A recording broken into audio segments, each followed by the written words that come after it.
GoThunderWolves.com here with the final summer interview series, and we're here with Matt Morris, the cross-country and track coach here at CSU-Pueblo.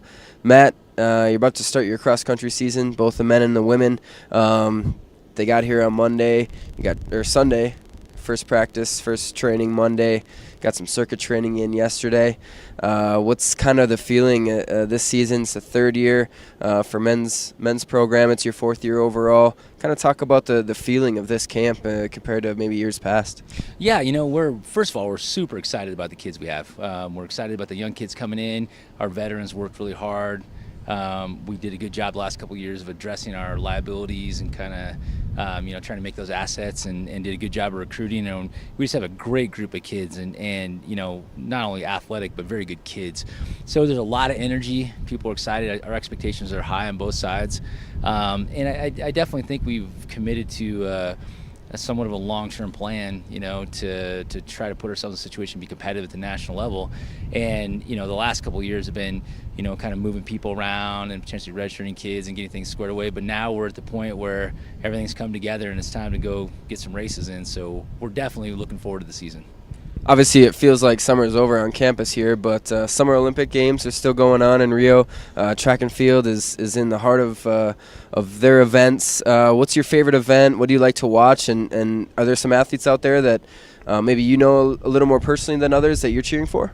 Yeah, absolutely. Honestly, I love the Olympics in general. I mean, I think track and field is one of those sports as well, but swimming and, diving and volleyball and some of those things you don't watch as often as you probably should. You get a chance to connect with those athletes, and honestly, I just find myself sitting down every night rooting for Team USA, whatever sport it is, medals and medals. So, but from a track standpoint, it's very exciting for us, and we do get to see some kids. There's some kids in our conference that have been in the Olympics. We're fortunate in being in Colorado and that a lot of people that made the finals. Emma Coburn's a medal, Jenny Simpson medal. They train in Boulder, so we get to see them every once in a while. Hillary Bohr, who trains in Colorado Springs, made the final in the steeplechase and has a chance to medal. And so it is pretty fun being around those people and getting to, hey, I see that person at the meets and see them walking around. And so it does make it a little more fun to cheer. But, yeah, the Olympics in general is amazing. And it's a lot of fun for our kids, too. Track and field is a bit of a niche sport, obviously, but every 4 years people can get excited and realize how much fun track and field is.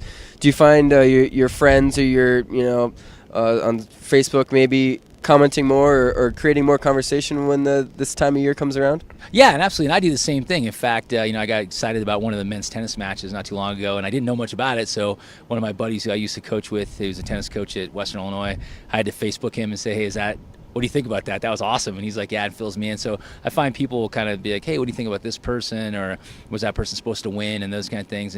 But everybody is more invested in it. And it's a lot of fun in general. So, but I'm just as guilty of, kind of being an armchair, fan at times and not knowing a lot about it. But it is pretty fun to watch. So this is a summer interview series. Obviously, we have kids on campus next week. So this is our last one. But each one that we've done this summer, we've asked the coach kind of what is your summer activities that you like to do, and so now that summer is kind of over, what kind of things were you able to do this season that maybe you weren't able to do past, and what do you kind of like to do this time of year? Yeah, I always say I'm going to get out and try to golf more. It never really happens. I like golf. I never get out as much as I want to. But we had a chance to take some really nice trips this summer with our family. And so I think, with Rachel being in athletics as well, it's very seasonal.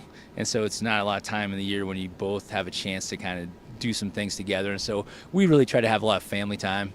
I'd say probably our summer's not super exciting for most people, but exciting for us, and then kind of recharge, honestly, because it's a lot of energy what we do, and for us, we're in season all year long, so you got to take some time and relax and kind of get yourself going again and get ready for those kids and all that energy. So that wraps our summer interview series for 2016. To check out more about the CSU-Pueblo cross country team, there is a video on our website, GoThunderWolves.com, and our social media accounts as well. So check that out as they begin their season here in a few weeks. Also, good luck and welcome back to all the CSU-Pueblo students on Monday and all the athletics starting on September 1st. That's it for the summer review series, and go Pack!